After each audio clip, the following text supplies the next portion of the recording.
بسم اللہ الرحمن الرحیم۔ السلام علیکم۔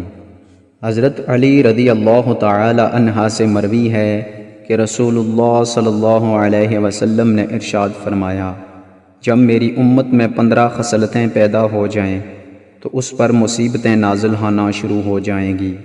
نمبر 1، جب سرکاری مال ذاتی مالکیت بنا لیا جائے۔ نمبر 2، امانت کو مال غنیمت سمجھ لیا جائے۔ نمبر 3، زکوٰۃ جرمانہ محسوس ہونے لگے۔ 4، شوہر بیوی کی اطاعت کرنے لگے۔ 5، اور ماں کی نافرمانی کرنے لگے۔ 6، آدمی دوستوں سے بلائی کرے۔ 7، اور اپنے باپ پر ظلم و زیادتی کرے۔ 8، مساجد میں شور مچایا جائے۔ 9، قوم کا ذلیل ترین شخص اس کا لیڈر بن جائے۔ 10، آدمی کی عزت اس کی برائی کے ڈر سے ہونے لگے۔ 11، نشہ آور اشیاء کھلم کھلا استعمال ہونے لگے۔ 12، مرد ریشم پہننے لگیں۔ 13، آلات موسیقی عام ہو جائیں۔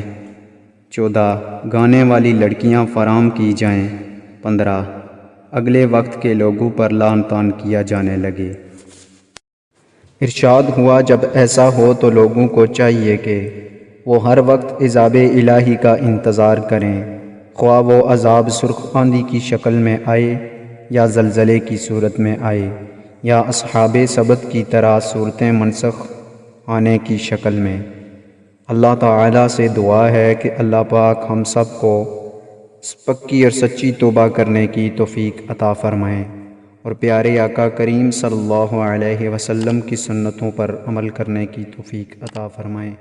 آمین ثم آمین۔